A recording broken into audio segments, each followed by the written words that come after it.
विविधता के ह्रास पढ़ाए थे, आज उसी का प्रभाव देखेंगे। ठीक है, ये किताब में दिया हुआ इसलिए इसको भी देखते हैं कि अगर वन ह्रास हो जाए और जैव विविधता हो जाए तो उसका मानव जीवन पर क्या प्रभाव पड़ेगा। ठीक है, तो सबसे पहले प्रभाव उन लोगों पे पड़ेगा जो लोग उस वन पर आश्रित हैं। जैसे किसी जंगल पर कुछ लोग आश्रित हैं, या वहाँ से जाते हैं, लकड़ी लेके आते हैं खाना बनाने के लिए, पत्ता लेके आते हैं। ठीक है, और भी तरह तरह के फल फूल मिल जाते हैं, उसमें मछलियाँ मिल जाती हैं, तो वह उन्हीं को पहले क्या हो जाएगा, उनकी आय में कमी हो जाएगी कि नहीं, आय में कमी होगी और इसका परिणाम होगा गरीबी। अब देखो, दो तरह के लोग इससे होंगे प्रभावित। एक तो आदिवासी होंगे जो उस जंगल में रहते हैं, और एक उस जंगल के आसपास के लोग होंगे, दोनों लोग उससे प्रभावित होंगे। और इसमें भी जो प्रभावित होने वाले हैं, सबसे ज़्यादा कौन प्रभावित होगा, महिलाएं।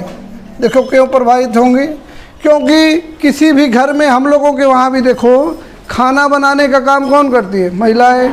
खेत में गाय देखना है तो महिलाएं करती हैं। ठीक है, तो ऐसे ही इनके पास भी खाना पानी चारा का काम महिलाएं करेंगी।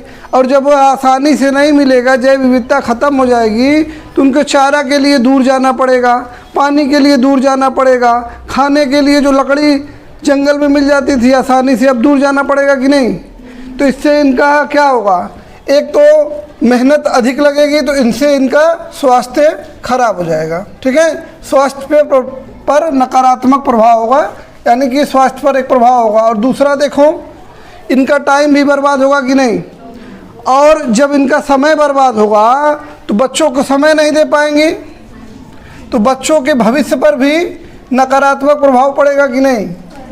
जो महिलाएं अपने बच्चों पर ध्यान नहीं दे पाएंगी तो बच्चे इधर उधर घूमेंगे, गलत आदतें सीखेंगे, बाद में वह समाज पर भी गलत प्रभाव पड़ेगा कि नहीं। ठीक है, तो ये हो गया।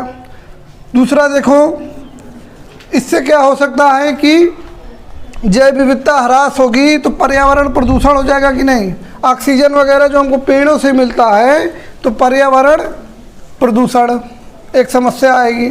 शार्ट में लिख लेते हैं, ज़्यादा इसमें पढ़ना नहीं है, छोटा मतलब आएगा कि क्या प्रभाव होता है 4 नंबर में बना के। तो ये वाला लिखेंगे तो लगभग 2 पैराग्राफ, एक पैराग्राफ ये बन जाएगा, एक पैराग्राफ ये बन जाएगा। और तीसरा एक प्रभाव और बना लेंगे कि इससे बाढ़, सूखा और मृदा अपरदन जैसी समस्याएं होंगी कि नहीं।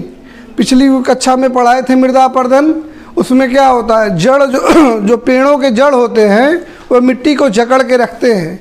जब उनको काट देंगे तो पानी बहेगा और आसानी से अपने साथ मिट्टी को बहा ले जाएगा।